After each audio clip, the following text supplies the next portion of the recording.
Hi, my name is Lenara Davis in Greenwich, and I am excited to be with you today as I read about one of our most amazing freedom fighters, Ida B. Wells-Barnett. She was born in Holly Springs, Mississippi, July 16, 1862, and died in Chicago, Illinois, March 25th, 1931. The price of liberty is eternal vigilance. When Ida B. Wells-Barnett was a girl, she was what folks down Mississippi way call a woman child, a girl who had to grow up quickly because of hurt and hardship. Ida was born the eldest of 7 children to Jim and Lizzie Wells. Lizzie and Jim were firm believers in education, and they taught Ida that schooling went hand in hand with success. Jim was a trustee at Shaw University, an institution founded in Holly Springs, Mississippi, by the Freedmen's Aid Society for the purpose of educating newly freed slaves of all ages. The school was later named Brust College. Lizzie and Ida attended classes together at Shaw. Even though Ida was younger than most of the students, she was smarter than many of them. She embraced her parents' appreciation for schooling and excelled at her studies. When Ida was 14, her mother and father and her baby brother Stanley died of yellow fever, a nasty epidemic that raged through Memphis, Tennessee, and northern Mississippi. The neighbor folk, friends of Ida's parents, gathered to lend Ida a hand. They mapped out a plan to provide homes for each of the Welsh children. But Ida was determined to keep her family together. In response to the kind offers made by her parents' friends, Ida said a gracious no thanks. To raise her family under one roof, young Ida would need to earn a solid living. She now had mouths to feed and bills to pay and household chores that wouldn't quit. One caring couple, people called them Brother and Sister Miller, gave Ida the guidance she needed to make grown-up decisions about her future. The Millers encouraged Ida to take the local teaching certification examination, which would enable her to work as a school teacher. Ida knew she had the smarts to pass the exam, but she was still a child with pigtails and knee skirts. No school was going to hire a kid to head up a classroom. Well, Sister Miller fixed that. She combed out Ida's braids and swept her hair into a lady do, a prim, pretty bun that made Ida look older. Then Sister Miller altered the long skirted dresses that were hanging in the closet of Ida's mother. After Sister Miller put her sewing needle to work, Lizzie's dresses fit Ida perfectly. Ida passed the teacher's examination and was offered a job teaching in a one-room schoolhouse 6 miles from home. Ida's mule took Ida to and from work. And once Ida was teaching, nobody questioned her age. She carried herself just like she was grown, and she had a ladylike way about her, even when she rode on her mule. While Ida taught school, her grandmother Peggy came to stay with Ida's younger brothers and sisters. It pleased Ida that she was able to make her way in the world and that she could support her family. But then grandmother Peggy suffered a stroke. Now Ida had no choice but to split up her brothers and sisters. She and her younger sisters, Lily and Annie, went to Memphis, Tennessee to live with their Aunt Fanny. The other children stayed in Mississippi to live with their Aunt Belle. Ida was hired to teach in a country school in Woodstock, Tennessee. The job paid Ida a good salary, but Woodstock was 10 miles outside of Memphis, too far for a mule ride. So Ida rode a train to work. She stayed in Woodstock during the week and saw Annie and Lily only on weekends. By law, Black train passengers were forced to ride in the train's smoking car among the cigarette fume. Phew. That smoking car sure smelled nasty. Its stale air was hard to breathe, and the smoke was as thick as intolerant. Ida soon grew sick and tired of the second-class treatment she suffered on the trains, and she promised herself that someday she'd fight to change the unfair traveling condition. That day came on May 4th, 1884, when Ida returned to Woodstock after visiting her sisters in Memphis. Ida decided to settle herself on the train in the first-class ladies' coach car, the whites-only car, among the non-smokers. When the conductor tried to force her out of the seat, she refused to move. And when the conductor yanked Ida by the arm, she bit his hand.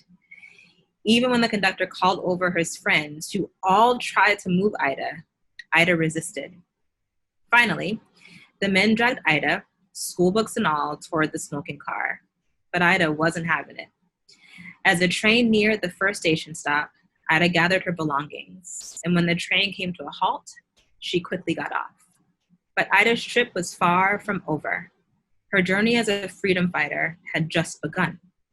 With the help of a lawyer, Ida launched a civil rights case against the Chesapeake and Ohio Railroad.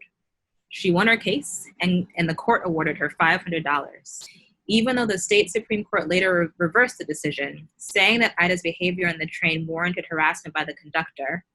Ida's legal battle was a small victory. Ida finally landed a well-paying teaching job in Memphis. She was now a grown woman. Her brothers and sisters were grown too, and no longer needed Ida to care for them. This was the first time since Ida's parents had died that she was free to seek out activities that were fun. Ida had more time to write in her diary, to reflect on the childhood that had escaped her, and to think about the years that lay ahead. Ida joined a literary club that published a news journal called The Evening Star. The club met each Friday in the Vance Street Christian Church, and boy, that club sure made Ida happy. The men and women in the club were Ida's age. Many, like Ida, were teachers who loved reading, writing, lively talk, and hot as blazes debate.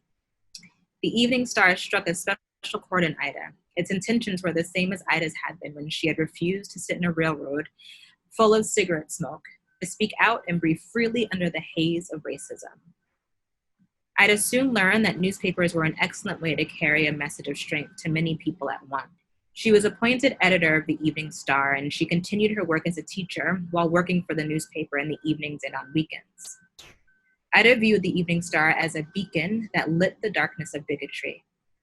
Through the articles she wrote, she could illuminate acts of discrimination and at the same time provide hope that prejudice would someday end. Several African-American newspapers reprinted Ida's articles, and soon people came to know Ida by her pen name, Iola.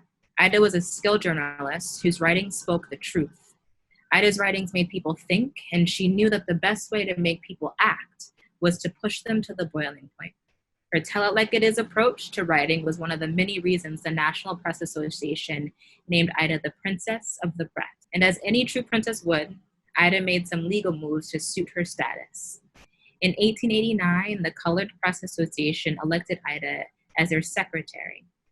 That same year, Ida purchased a 1/3 share of the Memphis Free Speech and Headlight, a weekly newspaper owned by two men, J.L. Fleming and Reverend Taylor Nightingale, the pastor for one of the largest Black churches in Memphis. Ida served as editor for the Free Speech, and she kept on teaching. She eventually gave up her position, though, as editor of the Evening Star to focus on her attention on her work for the Free Speech. The inferior conditions of Black schools in Memphis had bothered Ida for a long time. Most Black schools were in poor parts of town with shabby classrooms and raggedy books. And in some schools, even the teachers were second-rate, with no more education than the students themselves. Ida revealed these unfair conditions in an article for this Free Speech. Ida's article caused an angry stir. Many didn't like the way Ida exposed the ugly realities of Black schools. It was easier for many to let educational injustices continue, pretending they did not exist. And as a result of the article, Ida was fired from her teaching job. But I thought I was right to strike a blow against the glaring evil, and I did not regret it, Ida said later. Fortunately, Ida saved money from her work as a teacher. She bought Reverend Nightingale's share of the Free Speech and became 2/3 owner of the paper, along with J.L. Fleming. Ida devoted herself fully to making the Free Speech a top-notch publication. She worked hard to fill the paper with articles that would inspire people to further the cause for equality. She even printed the newspaper on pink paper to make people take notice. Then, in March 1892, a brutal lynching occurred that turned Ida's calling into a crusade. Ida's good friend Thomas Moss and two other men, Calvin McDowell and Henry Stewart, owned a grocery store they called the People's Grocery Company. Their store is a Black-owned business nestled in a small Memphis neighborhood near the streetcar track. The People's Grocery Company served Black customers mostly, but everyone who needed groceries was welcome. The store was well stocked and clean, and those who worked there were courteous and helpful to their customers. And the prices were good. Folks in Memphis came to appreciate all that the People's Grocery had to offer, and they shopped there regularly.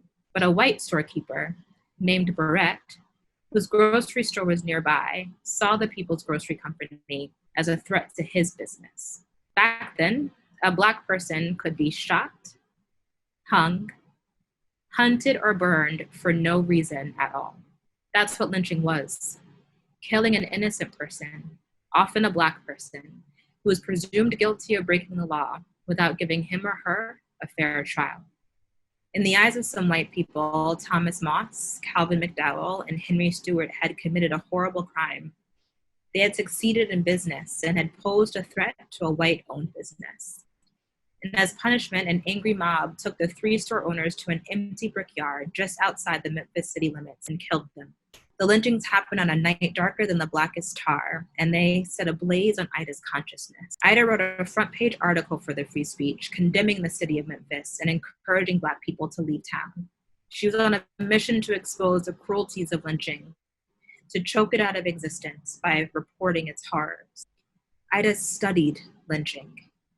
She went to the places where lynchings had happened and spoke to anyone who'd witnessed them. She comforted bereaved wives and children while at the same time collecting details about the crime. Sometimes those who'd done the lynchings bragged about it, and Ida put their words to paper to let readers see the violence for themselves. Ida's lynching accounts came to the attention of T. Thomas Fortune and Jerome B. Peterson, who owned a newspaper called the New York Age. Fortune and Peterson were familiar with Ida's work and had reprinted in their newspapers several articles she had written. In 1892, they invited Ida to visit them in New York. And before she left Memphis, Ida wrote a provocative article for the Free Speech, tallying recent lynchings and challenging the myth that Black men are prone to attack white women. Ida's words enraged many readers. And while Ida was in New York, an angry mob destroyed the offices of the Free Speech. Every sheet of paper, every ink can, every printing press was destroyed. The windows and furnitures were smashed too, and the vandals threatened the life of Ida's friend and business partner, J.L. Fleming. J.L. quickly left Memphis and never looked back, and he wrote to Ida, warning her to stay away from Memphis forever for fear that she would be lynched. Ida took a job with the New York Age, but her anti-lynching crusade was far from over. Ida gathered all the facts she collected about lynching and wove them together in an extensive article for the New York Age. The article was published on June 7, 1892. In her writing, Ida held back nothing. She pointed to anyone who was guilty of participating in a lynching, and she cited the exact times and places the lynchings had unfolded. Thousands of copies were printed and circulated throughout the United States. Soon, Ida was called upon by civil rights groups to speak out against lynching. She traveled as far as England and Scotland and Wales to win support in a fight to stop lynchings in America. When a Black postmaster was lynched in South Carolina in the spring of 1898, Ida went to the White House to present a petition to President William McKinley, asking that the federal government make a greater effort to seek out and punish lynchers. While in Washington, Ida also lobbied Congress to pass a bill that would provide reparations for the postmaster's widow, since the man had been a federal employee. Both the president and members of Congress told Ida that something would be done, but Ida quickly discovered that anti-lynching was not their priority. Ida kept up her fight, though. She was firmly committed to her change. Ida once said, "The price of liberty is eternal vigilance." Though Ida didn't achieve an end to lynching in her lifetime, the power of her pen never faltered, and her commitment to social justice never waned. For Ida B. Wells-Barnett, the price of liberty was a price worth paying.